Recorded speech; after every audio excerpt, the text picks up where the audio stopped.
Hello everyone, আসসালামু আলাইকুম। আপনারা সবাই কেমন আছেন? আলহামদুলিল্লাহ, আমিও ভালো আছি। আমি আজকে গোলাপজাম মিষ্টি রেসিপি শেয়ার করতেছি। আমি এক কাপ পাউডার দুধ নিয়েছি, 1/3 কাপ ময়দা, 50 গ্রাম সুজি, 1 টেবিল চামচ বেকিং পাউডার, 1 চামচ ঘি। এগুলো দিয়ে ভালো করে নাড়াচাড়া করতে হবে। 2টা ডিম আমি ফেটে নিয়েছি, এগুলো এখন দিয়ে ভালো করে কীভাবে মিশাচ্ছি দেখেন। আপনারা এইভাবে মিশিয়ে 10 মিনিটের জন্য রেস্টে রেখে দিবেন। কেন আমি 6 কাপ পানি, 2 কাপ চিনি দিচ্ছি। শিরার জন্য 3-4টা এলাচ দিবেন।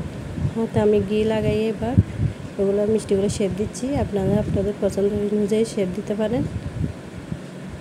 চুলায় আমি তেল বসাই দিয়েছি। আমি একটা আঙ্গুল দিয়ে চেক করতেছি যাতে সহ্য করা যায় মতো। ওই তাপে ডিম মিষ্টিগুলো ছেড়ে দিবেন। মিষ্টিগুলো যখন এরকম বেশি উঠবে, একটু হাত তুলে ধরে নাড়াচাড়া করবে।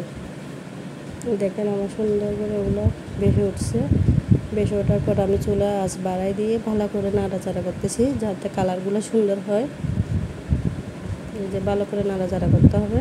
আপনাদের পছন্দ আপনারা কালার করবেন। এখানে আমি চিনি শিরাতে রেডি করতেছি।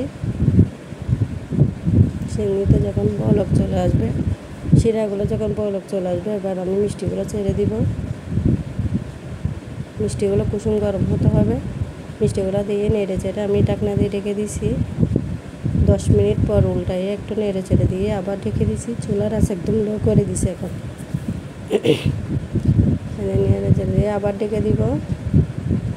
এগুলো ছোটো আছে সে সিদ্ধতে দিয়ে দেখেন আমার এখন মিষ্টিগুলো গরম। এই মিষ্টিগুলো রেডি হয়ে গেছে।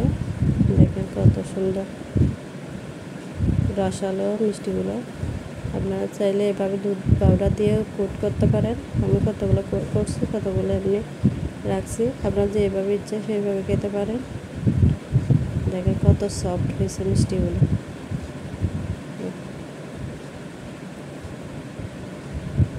মিষ্টিগুলো অনেক মজা, দোকানের চেয়ে মজা বেশি হয়। আপনারা বাসায় ট্রাই করতে পারেন এইভাবে। আমি এইভাবে মিষ্টি অনেক বিজনেসও করেছি মিষ্টি, আপনারাও করতে পারেন।